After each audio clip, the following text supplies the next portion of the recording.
ఈ లీవరేజ్ అనే పదాన్ని మీరు అర్థం చేసుకుంటే ధనవంతులు కావడం ఇంత ఈజీనా అని అనిపిస్తుంది. చాలా మందికి తెలియని విషయం ఏంటంటే మార్వాడీలు కానీ గుజరాతీలు కానీ ఆ మాటకు వస్తే అంబానీ కానీ అదానీ కానీ అప్పులు చేసి మరీ బిజినెస్ స్టార్ట్ చేస్తుంటారు.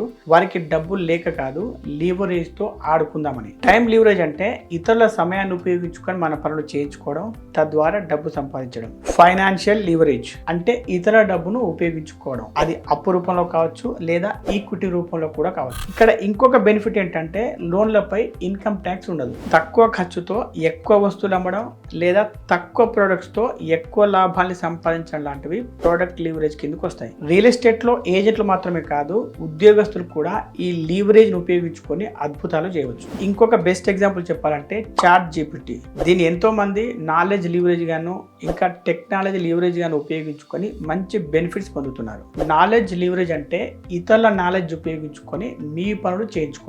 మీడియా లీవరేజ్ అంటే ఏంటంటే ఒక కంటెంట్ ని ఎంతో మందికి చేరవేయడం లేదా ఎన్నో రకాలుగా చేరవేయడం, దాని ద్వారా డబ్బు సంపాదించడం. 10వ తరగతి కూడా చదివిన వారు, పాలమ్మిన వారు, పూలమ్మిన వారు కూడా పెద్ద పెద్ద కాలేజీలు, యూనివర్సిటీలు, మెడికల్ కాలేజీలు నడిపిస్తున్నారంటే కారణం ఈ నాలెడ్జ్ లీవరేజ్ వల్లనే.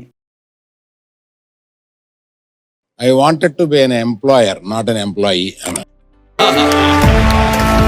మీరు ఎప్పుడైనా ఒక విషయం ఆలోచించారా? చంద్రబాబు నాయుడు, జగన్మోహన్ రెడ్డి ఇంకా ఎంతో మంది రాజకీయ నాయకులు సంవత్సరంలో 365 రోజులు రాజకీయాలు చేస్తూ ఉంటారు కదా. వారు మంత్రులు, ముఖ్యమంత్రులు కాకమునుపు కూడా 365 రోజులు రాజకీయాలే చేసేవారు. మరి ఆ టైంలో వాళ్ళకు డబ్బులు ఎక్కడి నుండి వచ్చేవి?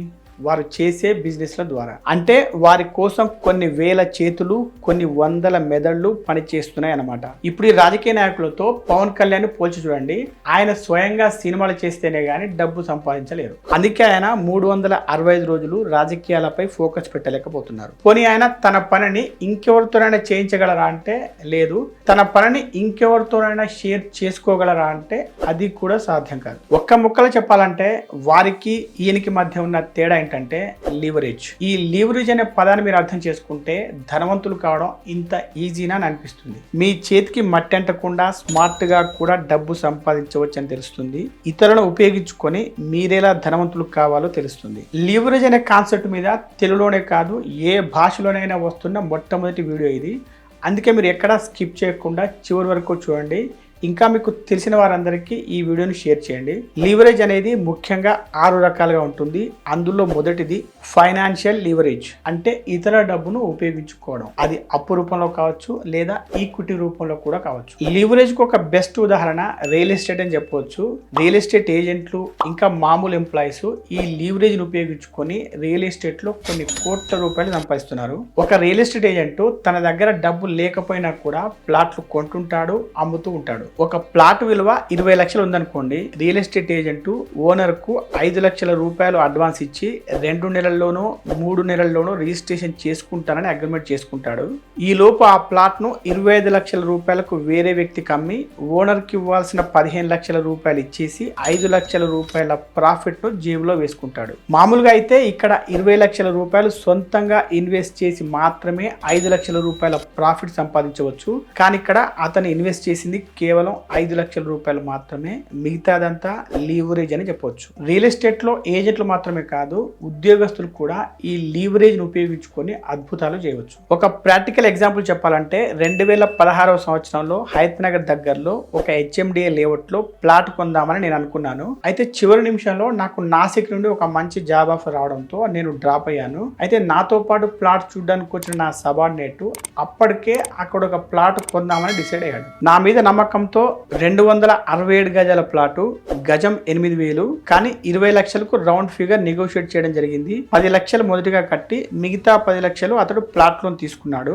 ఆ తర్వాత 1-2 సంవత్సరాలు అతడు చాలా మందితో చెప్పింది ఏంటంటే నేనేదో బలవంతం మీద అతడితో అడవిలో ప్లాట్ కొనిపించానని. 2 సంవత్సరాల క్రితం అతడు తన పేరెంట్స్ ను తీసుకెళ్లి ఆ ప్లాట్ చూపించినప్పుడు అక్కడక్కడ ప్లాట్ విలువ దాదాపు 80 లక్షలుగా ఉంది. అంటే గజం 30,000. మా సబార్డినేట్ ఫాదర్ నాకు ఫోన్ చేసి మా వాడి చేత మొత్తానికి ఒక మంచి పని చేయించారని చెప్పి నాకు థ్యాంక్స్ చెప్పడం జరిగింది. ఇప్పుడు అక్కడ గజం విలువ 35,000గా ఉంది. అంటే మొత్తం ప్లాట్ విలువ దాదాపు 93 లక్షలు. అక్కడ పెట్టింది కేవలం 10 లక్షలు మాత్రమే. మిగతా 10 లక్షలు బ్యాంక్ లోన్ ద్వారా తీసుకున్నాడు. అంటే అతడు లీవరేజ్ ద్వారా ఎన్నో రెట్ల లాభాన్ని పొందాడని అర్థం చేసుకోవచ్చు. ఇప్పుడు మనం ఇంకొక ఉదాహరణ చూద్దాం. మీరు ఒక బిజినెస్ స్టార్ట్ చేద్దాం అనుకుంటారు. దానికి ఒక 20 లక్షలు అవసరం అనుకోండి. ప్రస్తుతం మీ దగ్గర 5 లక్షలు మాత్రమే ఉన్నాయి. అంటే ఇంకా 15 లక్షలు తక్కువ పడుతున్నాయి. హోటల్ ఫుడ్ బిజినెస్ లాగానే ఆ బిజినెస్ లో రిటర్న్స్ ఎలా ఉంటాయంటే దాదాపు సంవత్సరానికి 30% పైనే. అంటే 3 సంవత్సరాల్లో మీరు పెట్టిన పెట్టుబడి దాదాపుగా తిరిగి వచ్చేస్తుంది. అప్పుడు మీరు ఏం చేస్తారు? బ్యాంకు నుండి బిజినెస్ లోన్ తీసుకుంటారు. సాధారణంగా బిజినెస్ లోన్స్ పై సంవత్సరానికి 12% ఇంట్రెస్ట్ ఉంటుంది. అంటే మీరు బ్యాంకుకు వడ్డీ కట్టిన తర్వాత కూడా మీకు దాదాపు 18% రిటర్న్స్ మిగులుతున్నాయి. ఇక్కడ మీరు ఇతరుల డబ్బు అంటే బ్యాంకు డబ్బు ఉపయోగించుకొని బిజినెస్ చేస్తున్నారు, సంపాదిస్తున్నారు. చాలా మందికి తెలియని విషయం ఏంటంటే మార్వాడీలు కానీ గుజరాతీలు కానీ ఆ మాటకు వస్తే అంబానీ కానీ అదానీ కానీ అప్పులు చేసి మరీ బిజినెస్ స్టార్ట్ చేస్తుంటారు. వారికి డబ్బులు లేక కాదు, లీవరేజ్ తో ఆడుకుందామని. అది ఎలాగంటే కొన్ని సంవత్సరాల క్రితం నేను ఒక మార్వాడీ కంపెనీలో GM గా పనిచేస్తున్నప్పుడు 2-3 సంవత్సరాల గ్యాప్ లోనే కొత్తగా 2 కంపెనీలు పెట్టడం జరిగింది. వేర్వేరు బ్యాంకుల వద్ద లోన్ తీసుకొని. అంటే మొదటి కంపెనీ నుండి లాభాలు రాలేదని కాదు, ఆ లాభాలతో వారు ఎకరాల కొద్దీ భూములు కొనడం జరిగింది. అది కూడా కంపెనీ పేరుతోనే భవిష్యత్తులో ఎక్స్పాన్షన్ చేస్తామని. కానీ కొత్త కంపెనీలు పెట్టిందేమో బ్యాంకులో లోన్ తీసుకొని. అంటే ఒకవైపు ల్యాండ్ అప్రిషియేషన్, ఇంకొక వైపు బ్యాంకు వడ్డీ కట్టిన తర్వాత మిగిలే లాభాలు. ఇక్కడ ఇంకొక బెనిఫిట్ ఏంటంటే లోన్లపై ఇన్కమ్ ట్యాక్స్ ఉండదు. లీవరేజ్ ను ఇంత బాగా ఎవరు ఉపయోగించుకోరనుకుంటా. సినిమా ఇండస్ట్రీలో కూడా ఈ లీవరేజ్ ను బాగా ఉపయోగించుకుంటారు. ఒక మంచి స్క్రిప్ట్ సెలెక్ట్ చేసుకుంటారు. దాన్ని తీసుకొని ఫైనాన్షియల్స్ దగ్గరికి వెళ్ళి వారితో డబ్బులు పెట్టించి సినిమా తీస్తారు. సినిమా రిలీజ్ అయిన తర్వాత వారి డబ్బులు వారికి ఇచ్చేస్తారు. మిగిలిన లాభాలని వీరు ఉంచుకుంటారు. ఇతరుల డబ్బును ఉపయోగించుకోవడం అంటే ఇదే. ఇప్పటిదాకా మనం ఫైనాన్షియల్ లీవరేజ్ గురించి చెప్పుకున్నాం. ఇప్పుడు మనం ఇంకొక లీవరేజ్ గురించి చెప్పుకోబోతున్నాం. అదేంటంటే టైం లీవరేజ్. టైం లీవరేజ్ అంటే ఇతరుల సమయాన్ని ఉపయోగించుకొని మన పనులు చేయించుకోవడం, తద్వారా డబ్బు సంపాదించడం. మీరు ఏదైనా జాబ్ కానీ బిజినెస్ కానీ చేస్తున్నారనుకోండి, అప్పుడు మీకున్న ఒక బ్రెయిన్ 2 చేతులు మాత్రం పనిచేస్తూ ఉంటాయి. ఒకవేళ మీకు 5 మెదళ్ళు 10 చేతులు ఉన్నాయనుకోండి, లేదు మీకోసం 50 మెదళ్ళు 100 చేతులు పనిచేస్తున్నాయి అనుకోండి, అప్పుడు ఎలా ఉంటుంది? తక్కువ సమయంలో ఎక్కువ పని జరుగుతుంది. ఇంకా పని వాల్యూమ్ కూడా పెరుగుతుంది. అలాంటప్పుడు మీరు ప్లానింగ్ పై, ప్రమోషన్లపై, ఇంకా ఆ ప్రోడక్ట్ పై ఎక్కువ పని చేసే అవకాశం ఉంటుంది. చాలా కంపెనీల బిజినెస్ల యొక్క సక్సెస్ సీక్రెట్ ఇదే, టైం లీవరేజ్. టైం అనేది ఎంతో విలువైన రిసోర్స్ అని చెప్పవచ్చు. దాన్ని తెలివిగా వాడుకున్న వాళ్ళు ఎంతో మంది సంపద సృష్టి చేయడం జరిగింది. ఒక డాక్టరు తాను సొంతంగా క్లినిక్ నడుపుకుంటూ నెలకు 5 నుండి 10 లక్షల రూపాయలు సంపాదించగలడు అనుకుందాం. కానీ అతడు 10 మంది డాక్టర్లను, ఇంకొక 20 మంది స్టాఫ్ ను రిక్రూట్ చేసుకొని వారి సమయాన్ని ఉపయోగించుకొని ఒక హాస్పిటల్ నడపడం అనుకోండి. అప్పుడు అతడు కొన్ని కోట్ల రూపాయలు సంపాదించగలడు. ఇది ఒక రకమైన టైం లీవరేజ్ అయితే, ఇంకొక రకమైన టైం లీవరేజ్ ఏంటంటే కంపౌండ్ ఇంట్రెస్ట్, అంటే చక్ర వడ్డీ. మీరు చేసిన ఇన్వెస్ట్మెంట్ యొక్క వాల్యూ అనేది క్యాపిటల్ బట్టి కాకుండా సమయాన్ని బట్టి కూడా మారుతూ ఉంటుంది. ఎందుకంటే ఎంత ఎక్కువ కాలం ఉంటే అంత ఎక్కువ వడ్డీ అక్యుములేట్ అవుతుంది కాబట్టి. ఓపిక, దీర్ఘకాలిక దృష్టి ఉంటే మీరు టైం లీవరేజ్ ను చాలా ఎఫెక్టివ్ గా ఉపయోగించుకోవచ్చు, సంపద సృష్టి చేయవచ్చు, చిన్న వయసులోనే ఫైనాన్షియల్ ఫ్రీడమ్ సాధించవచ్చు. ఈ సందర్భంలో నాకు ఒక పుస్తకం గుర్తుకొస్తుంది. అదేంటంటే రాబర్ట్ క్యూసాకి రాసిన రిటైర్ యంగ్ రిటైర్ రిచ్. చిన్న వయసులోనే ధనవంతుడుగా ఎలా రిటైర్ అవ్వాలో తెలియజెప్పే పుస్తకం అది. మీరు ఆ పుస్తకాన్ని చదవకపోతే ఇప్పుడు వినవచ్చు కుక్కు FM యాప్ లో. ఇది మాత్రమే కాకుండా డబ్బుకు సంబంధించిన ఎన్నో బుక్స్, ఇంకా మీకు నచ్చిన ఎన్నో ఆడియో బుక్స్ తెలుగులోనే కుక్కు FM లో వినవచ్చు. మీకు ఏ పుస్తకం కావాలో దాని కేటగిరీని బట్టి యాప్ లోనే కనిపెట్టవచ్చు. మీరు పుస్తకాన్ని వింటున్నప్పుడు మీ సౌకర్యానికి తగ్గట్టుగా ఆడియో స్పీడ్ మార్చుకోవచ్చు, ఎపిసోడ్స్ వద్ద నోట్స్ రాసుకోవచ్చు. మీరు ఏదైనా సజెషన్ ఇవ్వాలనుకుంటే క్రింద ఇచ్చిన గూగుల్ ఫామ్ ను ఫిలప్ చేసి పంపించవచ్చు. క్రింద డిస్క్రిప్షన్ లో ఇచ్చిన లింక్ ను క్లిక్ చేసి మీరు కుక్కు FM యాప్ ను వెంటనే డౌన్లోడ్ చేసుకోండి. అందులో మన ఛానల్ కూపన్ కోడ్ assets200 అని ఎంటర్ చేస్తే మంత్లీ సబ్స్క్రిప్షన్ ఇంకా యాన్యువల్ సబ్స్క్రిప్షన్ పై 50% డిస్కౌంట్ లభిస్తుంది. 25 లక్షల మంది కుక్కు FM పై విశ్వాసం ఉంచి దాని ద్వారా బెనిఫిట్ పొందుతున్నారు. మరి ఇంకెందుకు ఆలస్యం? మీరు కూడా కుక్కు FM తో మీ జర్నీని ప్రారంభించండి. నెలకు కేవలం 49 రూపాయలతోనే మీ మనసుకు నచ్చింది వింటూ ఉండండి. ఇప్పుడు మనం మరొక ముఖ్యమైన లీవరేజ్ గురించి తెలుసుకోబోతున్నాం. అదేంటంటే నాలెడ్జ్ లివరేజ్. ఏ రంగంలో చూసినా విపరీతమైన పోటీ ఉన్న ఈ రోజుల్లో నాలెడ్జ్ లివరేజ్ అనేది అతి ముఖ్యమైన రోల్ పోషిస్తుంది. నాలెడ్జ్ లివరేజ్ అంటే ఇతరుల నాలెడ్జ్ ఉపయోగించుకొని మీ పనులు చేయించుకోవడం. మీకు ప్రతి ఒక్క విషయం తెలియకపోవచ్చు, మీకు ప్రతి ఒక్క విషయం డీటెయిల్డ్గా నేర్చుకోవాలన్న ఇంట్రెస్ట్ కూడా లేకపోవచ్చు, అంత అవసరం కూడా రాకపోవచ్చు. మీకు ఈజీగా అర్థం కావడం కోసం ఒక ఎగ్జాంపుల్ చూద్దాం. ఒక వ్యక్తి ఎలక్షన్స్లో ఎమ్మెల్యేగా పోటీ చేస్తాడు, గెలుస్తాడు, ఆ తర్వాత మంత్రి కూడా అవుతాడు. అతడికి వైద్య ఆరోగ్య శాఖ ఇచ్చారని అనుకోండి. అతడు డాక్టర్ కాడు, ఎంబీబీఎస్, ఫార్మసీ లాంటి కోర్సులు ఏమీ చదవలేదు. అయినా అతడు ఆ శాఖను 5 సంవత్సరాల పాటు విజయవంతంగా నడిపిస్తాడు. ఎలా అంటే నాలెడ్జ్ లివరేజ్. అతడికి నేర్చుకోవాలని ఇంట్రెస్ట్ ఉంది. అతడు చుట్టూ ఉన్న సెక్రటరీలకు, డాక్టర్లకు నాలెడ్జ్ ఉంది. ఎవరిని ఎలా ఉపయోగించుకోవాలో, ఎవరిని ఎప్పుడు ఉపయోగించుకోవాలో తెలిస్తే ప్రజల దగ్గరికి వెళ్ళినా, మీడియా ముందుకు వెళ్ళినా కూడా తన శాఖకు సంబంధించిన ప్రతి ఒక్క విషయాన్ని చాలా కాన్ఫిడెంట్ గా చెప్పగలుగుతాడు. ఈ రోజుల్లో యువతరం చేస్తున్న పెద్ద తప్పు ఇదే అని చెప్పవచ్చు. ఎందుకంటే వారు ప్రతి ఒక్క విషయాన్ని చాలా డీటెయిల్డ్ గా నేర్చుకున్న తర్వాతనే ఏదైనా పని స్టార్ట్ చేద్దామని అనుకుంటున్నారు.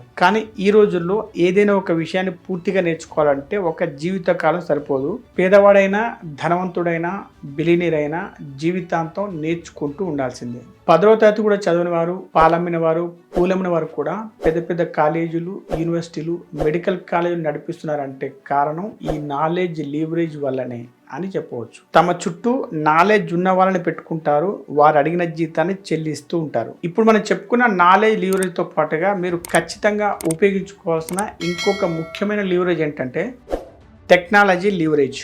మీరు టెక్నాలజీ డెవలప్ చేయలేకపోవచ్చు, మీకు టెక్నాలజీ తెలియకపోవచ్చు, కానీ మీకు ఇంట్రెస్ట్ ఉంటే మీరు ఆల్రెడీ ఉన్న టెక్నాలజీని లేదా రాబోయే టెక్నాలజీని ఉపయోగించుకొని కూడా మీరు మీకు అవసరమైన పనులు చేయించుకోవచ్చు. దాన్ని మనం టెక్నాలజీ లీవరేజ్ అని చెప్పవచ్చు. దీనికి బెస్ట్ ఎగ్జాంపుల్ ఏంటంటే హైదరాబాద్ సిటీలో దాదాపు ప్రతి ఒక్క కాలనీలో మీరు చూస్తున్న సీసీ కెమెరాలు. ఒక్కొక్క సీసీ కెమెరా ఒక్కొక్క పోలీస్ లాగా పనిచేస్తుంది అని చెప్పవచ్చు. ఖర్చు తక్కువ, దాంతో వచ్చే బెనిఫిట్స్ ఎక్కువ. రోడ్లపైన ఉన్న కెమెరాలు పోలీసులను రీప్లేస్ చేస్తుంటే మన ఇంట్లో ఉండే సీసీ కెమెరాలు వాచ్మ్యాన్ రీప్లేస్ చేస్తున్నాయని చెప్పవచ్చు. చాలా ఫ్యాక్టరీలు, బిజినెస్లు ఈ టెక్నాలజీ లీవరేజ్ని ఉపయోగించుకొని చాలా యాక్టివిటీస్ని ఆటోమేటిక్ చేస్తున్నారు, తమ ఎఫిషియన్సీని పెంచుకుంటున్నారు, తమ ప్రొడక్షన్ లెవెల్స్ని మ్యాక్సిమం పెంచుకొని మంచి ప్రాఫిట్స్ సాధిస్తున్నారు. ఈ సందర్భంలో ఇంకొక బెస్ట్ ఎగ్జాంపుల్ చెప్పాలంటే చాట్ జీపీటీ. దీన్ని ఎంతో మంది నాలెడ్జ్ లీవరేజ్ గాను, ఇంకా టెక్నాలజీ లీవరేజ్ గాను ఉపయోగించుకొని మంచి బెనిఫిట్స్ పొందుతున్నారు. అందుకే మీరు టెక్నాలజీలో వచ్చిన అడ్వాన్సెస్ ను ఎప్పటికప్పుడు గమనిస్తూ ఉండాలి. మీ టైం, మీ రిసోర్సెస్ టెక్నాలజీ వల్ల ఎంత ఎఫెక్టివ్ గా ఉపయోగించుకోవచ్చో తెలుసుకొని దాన్ని డబ్బు సంపాదన వైపు మళ్లించగలగాలి. Product leverage. తక్కువ ఖర్చుతో ఎక్కువ వస్తువులు అమ్మడం లేదా తక్కువ ప్రొడక్ట్స్తో ఎక్కువ లాభాన్ని సంపాదించడం లాంటివి ప్రోడక్ట్ లీవరేజ్ కిందకు వస్తాయి. మీరు ఒక పుస్తకం రాశారనుకోండి, దాన్ని మీరు సొంతంగా అమ్ముకుంటే మీకు పెద్దగా సేల్స్ రావు. అదే అమెజాన్లోనో, ఫ్లిప్కార్ట్లోనో అమ్మితే మీ సేల్స్ అనేవి కొన్ని 100 రెట్లు పెరుగుతాయి. వశిష్ఠ స్పోకెన్ ఇంగ్లీష్ అనే పుస్తకం ఈ పద్ధతిలోనే దాదాపు 5 కోట్ల రూపాయల పైన అమ్మకాన్ని సాధించింది. ఇంకా వివరంగా చెప్పాలంటే ఒక్కసారి రాసిన పుస్తకం అంటే ఒక్కసారి తయారు చేసిన వస్తువుని ఇక తర్వాత ఏమాత్రం కష్టపడకుండా కొన్ని వేల లక్షల వస్తువులు తయారు చేసి అమ్మడం. నేను రాసిన ఒక పుస్తకం మీలో ఎవరు కాబోయే కోటీశ్వరుడు డిజిటల్ కాపీ దాదాపు 1000 కాపీల పైన అమ్ముడైంది. త్వరలో ఇది ఫిజికల్ కాపీగా కూడా రాబోతుంది. ఈ పుస్తకం రాసింది ఎప్పుడో కరోనా లాక్డౌన్ టైంలో. ఇక్కడ మనం ఇంకా కొన్ని ఎగ్జాంపుల్స్ కూడా చెప్పుకోవచ్చు. మీరు ఒక యాప్ డెవలప్ చేశారు లేదా ఒక సాఫ్ట్వేర్ డెవలప్ చేశారు అనుకోండి, దాన్ని మీరు ఎన్నో ప్లాట్ఫామ్స్ ద్వారా అమ్ముకోవచ్చు. దాదాపు లైఫ్ టైం మొత్తం మీరు ఇన్కమ్ సంపాదించవచ్చు. అందుకే మీరు అవకాశం ఉంటే ఈ ప్రోడక్ట్ లీవరేజ్ ని ఎలా ఉపయోగించుకోవచ్చో ఒకసారి ఆలోచించండి. ఇక మనం చివరిగా తెలుసుకోవాల్సిన లీవరేజ్ ఏంటంటే మీడియా లీవరేజ్.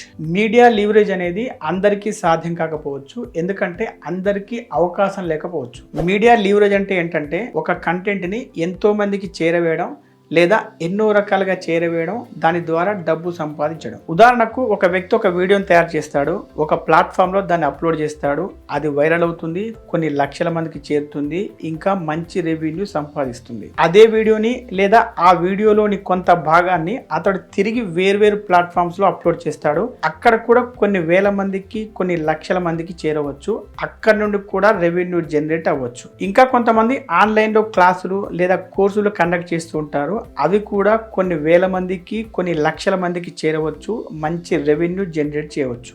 వీడియో ముగించే ముందు మీకు లీవరేజ్ గురించి ఒక్క మాటలో చెప్పాలంటే ఇతరుల డబ్బును, ఇతరుల సమయాన్ని, ఇతరుల టెక్నాలజీని, ఇతరుల నాలెడ్జ్ని, ఇంకా వస్తువుల్ని, మీడియాను ఉపయోగించుకొని మీ పనులు స్మార్ట్గా చేయించుకుంటూ డబ్బు సంపాదించడం. మీరు యూట్యూబ్ మొత్తం వెతికినా కూడా మనం చెప్పుకున్న ఈ లీవరేజ్ అనే కాన్సెప్ట్ మీద ఒక్క వీడియో కూడా కనిపించదు. కాబట్టి మీరు ఈ వీడియోను లైక్ చేసి మీకు తెలిసిన వారందరికీ షేర్ చేయండి, వారిని కూడా ఎడ్యుకేట్ చేయండి. Be rich, stay rich.